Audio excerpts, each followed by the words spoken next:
امریکہ یہ کر سکتا ہے اور عالمی رہنما بشمول پاکستان جیسے ممالک اس پہ زور دے رہے ہیں کہ وہاں پہ جینوسائیڈ رکنی چاہیے اور الٹیمیٹلی جب وہاں جینوسائیڈ رکے گی تو ہم کشمیر کے مسئلے کو بھی اوپر اٹھا سکیں گے. سو جو عالمی طاقتیں ہیں امریکہ جیسی وہ اپنا کیوں رول پلے نہیں کرتے؟ سیاست اپنی جگہ پہ لیکن ایک طرف انسانی جانوں کا مسئلہ ہے, تو وہ کیا وجہ ہے, کیا سوچ کے وہ رک جاتے ہیں آپ کے خیال میں؟ ابھی نقوی صاحب نے ایک ریفرنس دیا اور وہ میرا خیال ہے ہم سب کو اس کے بارے میں سوچنا چاہیے.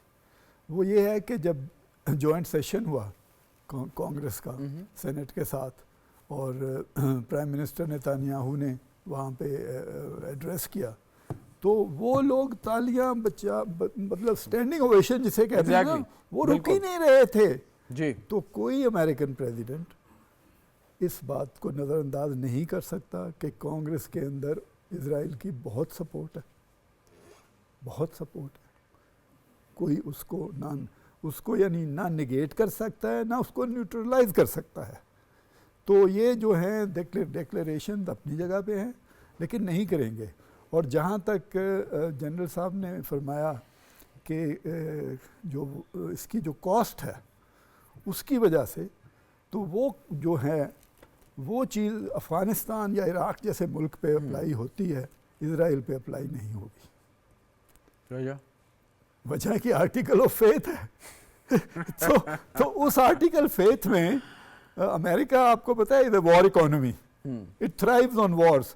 تو اگر خود کہیں پہ جنگ نہیں لڑ رہے تو جتنی آپ سمجھتے ہیں کہ واقعی یہ ایک بڑی ویلڈ ریزن ہے کہ جو ان کی ایک وار انڈسٹری ہے وہ دنیا بھر میں اگر کانفلکٹس ہوتے ہیں تو امریکہ کو یہ سوٹ کرتا ہے؟ انہی پہ چلتی ہے نا, اور انہی پہ الیکشن ہوتے ہیں, انہی پہ الیکشن جیتتے ہیں. اچھا, وہ تو اگر اس کو فیکٹ کے طور پہ ہم تسلیم کر لیں تو پھر تو یہ morality, U N nation, phone call, یہ وہ اس کا جواز ہی نہیں ہے. پھر تو ہم اپنے آپ کو دھوکہ دے رہے ہیں کہ اگر ان کو کانفلکٹ سے, جنگوں سے فائدہ ہے, ان کی اکانومی نے چلنا ہے, انہوں نے الیکشن جیتنا ہے, تو پھر تو ہمیں کہنے کی ضرورت ہی نہیں ہے. لیکن ایک چیز ہے اس میں, اور اسے آپ کہہ سکتے ہیں مورل پریشر.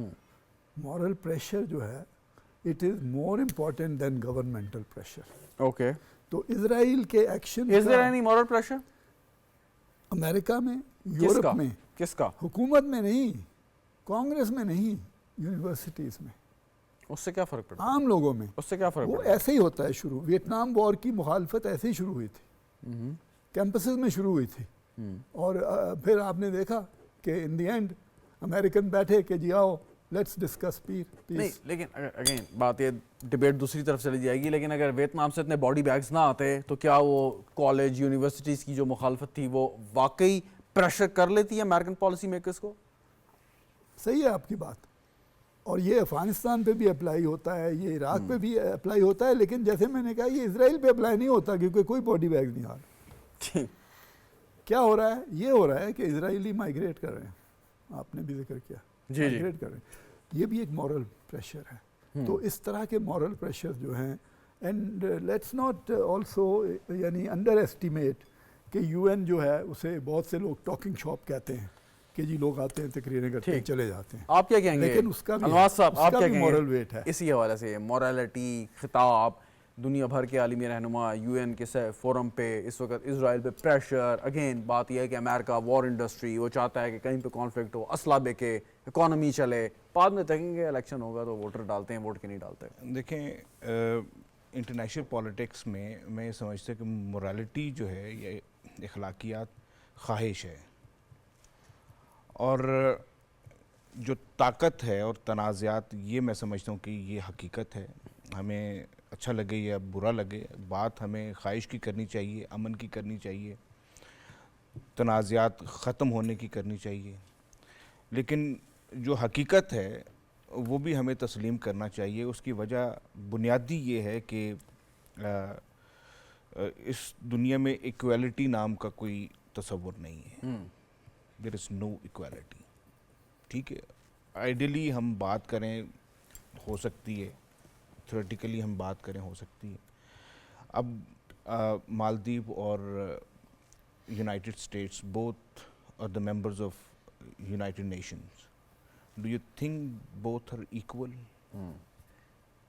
وہ گریک ہسٹورین تھیسائیڈس نے کیا کہا تھا, you must have to know your place. ٹھیک ہے, تو آپ کو اپنی حیثیت پہلے دیکھنی ہے.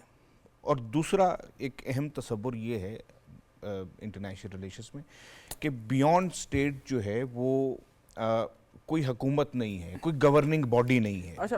اگر ہم سیکیورٹی کاؤنسل کی بات کرتے ہیں تو اس کے پاس کون سی انفورسمنٹ کی باڈی ہے؟ ادب سے میں اگر فرض کر لیں درست فرمایا کہ آپ کے سامنے فلسطین کے حوالے سے یا کشمیر کے حوالے سے کتنی ریزولوشنز موجود ہیں, آج تک کیوں امپلیمنٹ نہیں ہو سکا؟ چیپٹر 7 کے تحت کچھ نہ کچھ بات ہو سکتی ہے, لیکن ادب سے اگر میں تھوڑا سا, اگر آپ کی اجازت سے تھوڑا سا ایک ڈس ایگری کرتے ہوئے ایک سوال آپ سے کر سکوں میں. سوال یہ ہے کہ آپ نے کہا کہ ٹھیک ہے کہ حیثیت برابر نہیں ہے, ٹھیک, پھر تو چھوڑ دیں آپ یو این کے چارٹر کو, پھر تو چھوڑ دیں آپ لبرلزم کو جن کی بنیاد پہ آپ نے یہ انسٹیٹیوشنز قائم کیے تھے, پھر تو آپ صرف بات کریں ریال پالیٹک کی کہ جو طاقتور ہے وہی درست ہے. جی میں ریل پالیٹکس کی بات کر رہا ہوں. یو این کا, اس فورمز کا, ان کنونشنز کا کوئی فائدہ نہیں ہے. پھر اس ریالٹی کو ہم ایکسیپٹ کر لیں کہ یہ صرف ایک آئے واش ہے, ہم جاتے ہیں تقریریں کرتے ہیں, اس کے بعد اینڈ آف دا اسٹوری. اگر ہم نہ بھی چاہیں تو ریالٹی وہی رہے گی, وہی ہے. بٹ ہم کیوں اس چیز کو ایکسیپٹ نہیں کرتے؟ ایمبیسڈر صاحب سے ڈیفر کریں گے, لیکن why don't we accept this fact کہ اگر ایسے ہے تو ایسا, مطلب ہمیں سمجھ یہ خواہش ہے اور خواہش اخلاقیات کی ہونی چاہیے. کوئکلی صاحب جن صاحب کے پاس جاتا ہوں, کوئکلی. ایک منٹ سر, یہ جو بھی اپیلیں آتی ہیں سر, یو کے سے آتی ہیں یا امریکن پریزیڈنٹ سے یا سیکرٹری آف اسٹیٹ سے آتی ہیں, اس کو لنک کریں مورل پریشر کے ساتھ. رائٹ, یہ it is not happening in a vacuum کہ امریکہ کہتا ہے بند کرو. ٹھیک. اچھا آپ کہتے ہیں جی, لیکن sir I am sorry to cut you, کیا وہ بند ہو جاتا ہے؟ لیکن میں میرا reference moral, that's fine, I absolutely agree with you. لیکن جو بھی ان کی اپیلیں ہیں جس پریشر سے بھی آتی ہیں وہ کر بھی دیتے ہیں, کیا ان پریشرز, ان اپیلز کے بعد یہ چیز بند ہو جاتی ہے؟ دا آنسر از نو. اچھا لیٹس ناٹ فارگیٹ کہ جو مطلب آپ لوگوں کے سامنے ٹی وی کیمراز کے سامنے ہو رہا ہے, صرف یہی نہیں ہے, بہت کچھ ہو رہا ہے جہاں ہم کیمرے کی اجازت نہیں ہوتی. ٹھیک, what does it mean? Contacts, negotiation, quiet negotiation وہ چل رہی ہیں.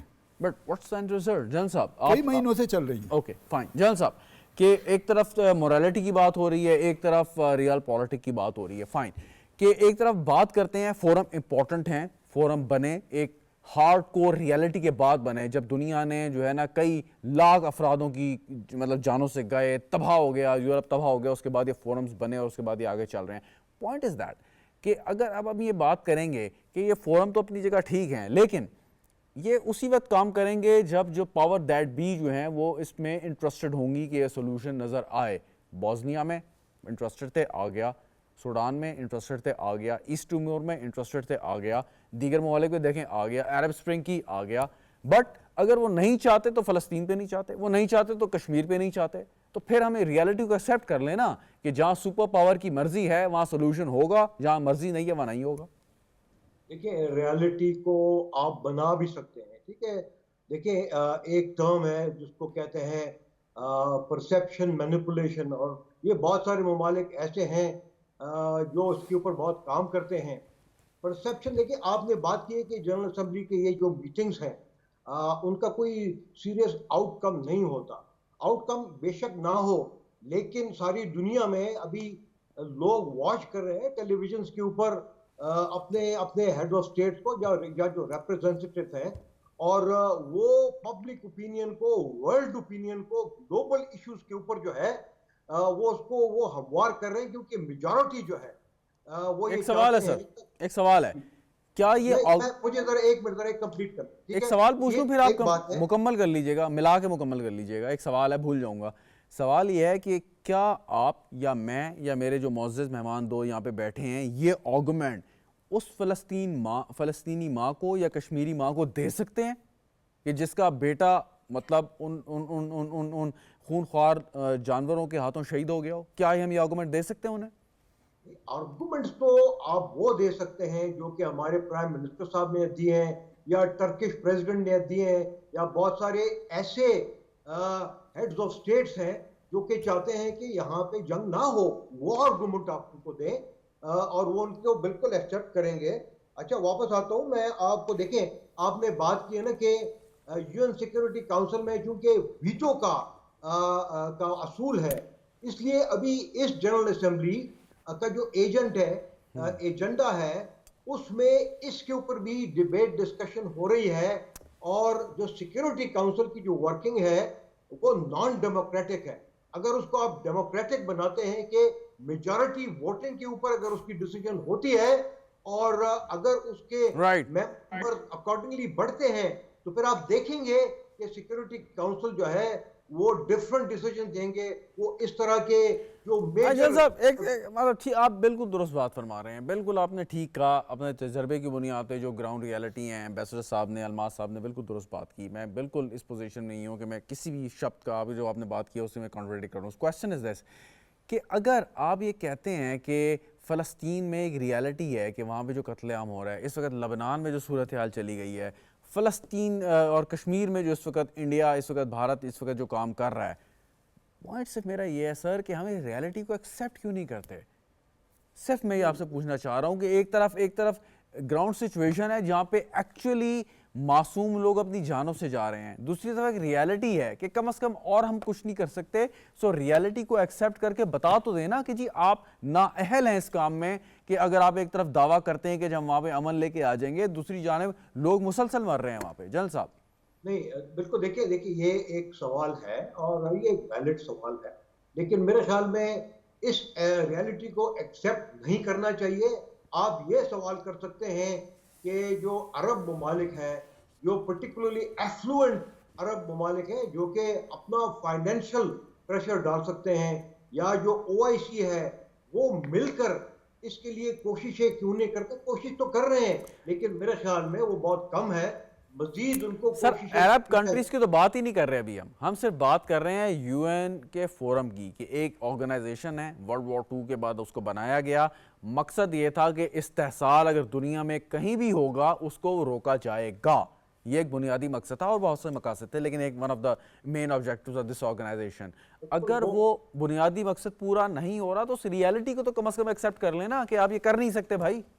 ریالٹی کو آپ ایکسیپٹ نہیں کریں گے. دیکھیں کچھ لوگ ایسے ہیں جو اس ریالٹی کو ایکسیپٹ کریں گے اور اس کے بعد آگے ایفرٹ. یہ ایمبیسڈر صاحب کچھ کہنا چاہ رہے ہیں سر. جان صاحب ذرا ایمبیسڈر صاحب. بات یہ ہے کہ میں وہیں سے یعنی کنیکٹ کروں گا کہ ایفرٹس ہو رہی ہیں. Okay, all in vain, but no اس کے جو نتائج ہیں وہ چند ہفتوں میں آ سکتے ہیں. اوکے، لیکن اس وقت تو یعنی فلیش لائٹ جو ہیں وہ یو این پچھلے 71 سال میں تو نہیں آئے، تو چند ہفتوں میں آئیں گے. تو آئی وڈ ریئلی اپریشیٹ، اور مطلب میں اگر آپ کی یہ بات درست ثابت ہو جائے. دیکھیں اس کرائسس کو، ایگریویٹڈ کرائسس جو ہے، جو وار کی سچویشن ہے، اس میں 1 سال ہونے کو ہے. اور یہ نہیں ہے کہ ایفرٹ نہیں ہوئی، ایفرٹس ہوتی رہی ہیں، لیکن وہ فیکٹرز ہیں، اسرائیل کے انٹرنل فیکٹرز ہیں، وہ ابھی تک نہیں مانے. سر میں یہی تو کہہ رہا ہوں کہ why are we taking this defensive position. Almas Sahib وہ ابھی تک نہیں مانے. لیکن اگر اسرائیل کے پوزیشن ہو، نتنیاہو کا مسئلہ ہو، سیاسی مسئلہ ہو، who cares یار، وہاں پہ فلسطینی مر رہے ہیں. efforts are going on. جی They have not stopped. Okay, who cares کہ بھائی وہاں پہ معصوم لوگ مر رہے ہیں. نتنیاہو دوبارہ الیکٹ ہوتا ہے نہیں ہوتا، ہمیں کیا مسئلہ ہے بھائی. سر یہ جو لبنان کے اوپر سٹرائکس کی ہیں انہوں نے، اور انہوں نے نیتن یاہو نے بہت کلیئرلی کہا ہے کہ ہم لیبنان کے اندر اپنا تھریٹ نیوٹرلائز کریں گے. ٹھیک ہے، اچھا غزہ کے اندر ان کا ارادہ تھا کہ حماس کو ہم نے ختم کرنا ہے. وہ ختم ہوا یا نہیں ہوا، لیکن میں سمجھتا ہوں کہ ملبے کا ڈھیر انہوں نے غزہ کو بنا دیا ہے. ٹھیک ہے، 2 ریاستی حل کی بات کرتے ہیں، وہ ریاست بچی کہاں ہے دوسری؟ مجھے یہ بھی ابھی تک سمجھ نہیں آئی کہ وہ دوسری ریاست کون سی ہے اور کن حدود کے اوپر وہ دوسری ریاست بچے گی. تو یہ سر باتیں ہیں، آپ باتیں دیکھیں. لاسٹ 15 سیکنڈز ہیں میرے پاس. جی، یو پریڈکٹ، یو تھنک کہ یہ مسئلہ جو ہے جتنا پریشر ہے، جیسے ایمبیسڈر صاحب بھی فرما رہے تھے، جنرل صاحب نے فرمایا، کچھ بہتری کی طرف جائے گا؟ یہ جو اس وقت دیکھیں posture ہے جب اس کا، یہ تک بہتری ہو بہت جائے کوئی گی یا پرابلم سیریس، زیادہ ہوں گی؟ دیکھیں میں یا تو کوئی incentive Israel, Is it possible or no? مجھے نظر نہیں آ رہا کہ امیجیٹ کوئی آپ اتنا پریشر بلڈ اپ کر لیں گے کہ اس کو سٹاپ کر لیں، یا کوئی اس کو انسینٹیو آپ دے دیں. ویری ویری چلیں، بہت شکریہ آپ کا. ایمبیسڈر سعید خالد صاحب ہمارے ساتھ موجود تھے، الماس نقوی صاحب، جنرل رضا محمد خان صاحب. ہم آپ کا بھی بہت بہت ناظرین، گفتگو آپ نے سنی، پروگرام دیکھنے کا آپ کا بھی شکریہ. اجازت دیجیے، خدا حافظ.